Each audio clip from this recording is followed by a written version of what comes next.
Hello students, जैसे कि आप जानते हैं पोषक तत्व दो प्रकार के होते हैं।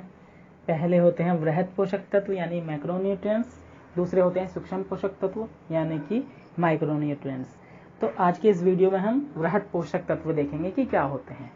और इन वृहद पोषक तत्वों में से प्रोटीन, कार्बोहाइड्रेट और वसा हम पिछले वीडियोज में देख चुके हैं। इस वीडियो में हम पानी देखेंगे यानी कि जल। तो सबसे पहले हम जान लेते हैं कि वृहद पोषक तत्व क्या होते हैं। वृहद पोषक तत्व यानी दीर्घ पोषक तत्व, इनको मैक्रोन्यूट्रिएंट्स भी कहा जाता है। ये तत्व किसी व्यक्ति के आहार का मुख्य भाग होते हैं, अतः यह कहा जा सकता है कि ये अधिक मात्रा में लिए जाते हैं। ये ऊर्जा प्रदान करते हैं तथा वृद्धि तथा मरम्मत कार्य हेतु आवश्यक होते हैं। इनमें कार्बोहाइड्रेट, प्रोटीन, वसा तथा पानी शामिल हैं। इसको इंग्लिश में भी देख लेते हैं एक बार। Macronutrients.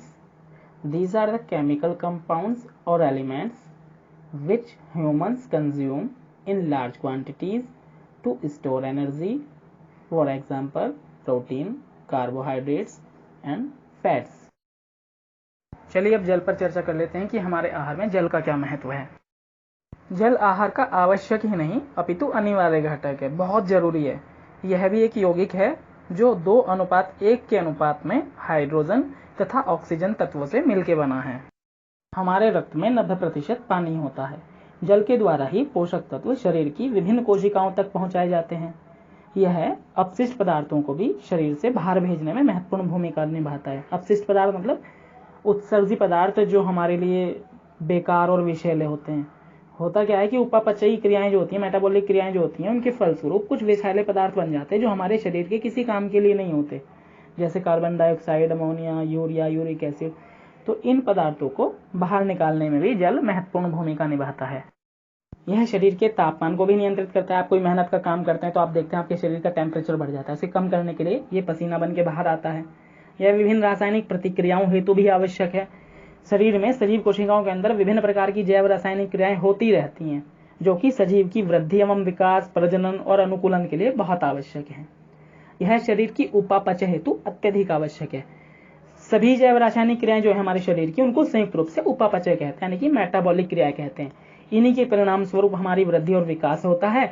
और जो व्यर्थ के पदार्थ होते हैं जैसे carbon dioxide, ammonia, urea, uric acid वगैरह, ये बाहर निकाल दिए जाते हैं। हमारा शरीर जल के रूप में प्रतिदिन शरीर के भार का लगभग 2% छोड़ता है। शरीर में जल की कमी की पूर्ति जल पीने के द्वारा तथा अन्य खाद्य पदार्थों को ग्रहण करने से हो जाती है। यह एक स्नेहक के रूप में भी कार्य करता है, त्वचा में नमी बनाए रखता है तथा शरीर की सदमे से रक्षा करता है। सामान्यतः 20% जल की आपूर्ति भोजन के द्वारा तथा 80% जल की आपूर्ति जल पीने से होती है। हमारा भोजन भी हमें जल की आपूर्ति कराता रहता है। हम सलाद अगर खाएं तो सलाद में 95% तक पानी हो सकता है। ब्रोकली में, सेब में, दही में, इनमें 80% तक पानी हो सकता है। चावल में भी 70% तक पानी हो सकता है। तो इस तरीके से 20% जल की आपूर्ति हमें भोज्य पदार्थों से हो जाती है। बाकी पूर्ति हम पानी पीने के द्वारा कर सकते हैं। अगर हम पानी को ज्यादा पी लेते हैं तो यह शरीर के द्वारा बाहर निकाल दिया जाता है और साथ में इसके विषैले पदार्थ भी बाहर निकल आते हैं। बाहर निकालने को उत्सर्जन कहते हैं और हमारे उत्सर्जन तंत्र द्वारा ही बाहर निकाल दिया जाता है। शरीर से इसका विसर्जन विभिन्न तरीकों से होता है, जैसे मूत्र, विष्ठा यानी कि मल, पसीने तथा सांस छोड़ने के द्वारा निकाले गए जल वाष्प द्वारा। आप देखते हैं सर्दियों में जब सांस लेते हैं जल वाष्प सी बाहर आती है, तो इस तरीके से भी पानी शरीर से बाहर आता है। यूनिसेफ का कहना है कि पानी वृहद पोषक तत्वों में सम्मिलित नहीं है, जबकि संयुक्त राज्य आहार संगठन इसे वृहद पोषक तत्वों के एक हिस्से के रूप में सम्मिलित करता है। वस्तुतः वृहद पोषक तत्व यानी कि मैक्रोन्यूट्रिएंट्स अधिक मात्रा में प्रयोग होते हैं। इसे भी अधिक मात्रा में लिया जाता है, तो यह भी माना जा सकता है कि यह एक वृहद पोषक तत्व का ही एक भाग हो सकता है। यद्यपि यह स्वयं अपनी कैलोरी अथवा ऊर्जा नहीं रखता, तथापि अन्य पोषक तत्वों को जो शरीर को ऊर्जा और कैलोरी देते हैं उनको शरीर की कोशिकाओं तक पहुंचाने में मदद करता है। जल की शरीर में कमी होते ही शरीर की क्रियात्मक क्षमता पर तत्काल प्रतिकूल प्रभाव पड़ता है। इस प्रकार इसे गैर पोषक घटकों में भी शामिल किया जा सकता है, क्योंकि गैर पोषक तत्व आहार के वे तत्व होते हैं जो कैलोरी अथवा ऊर्जा उपलब्ध नहीं कराते हैं।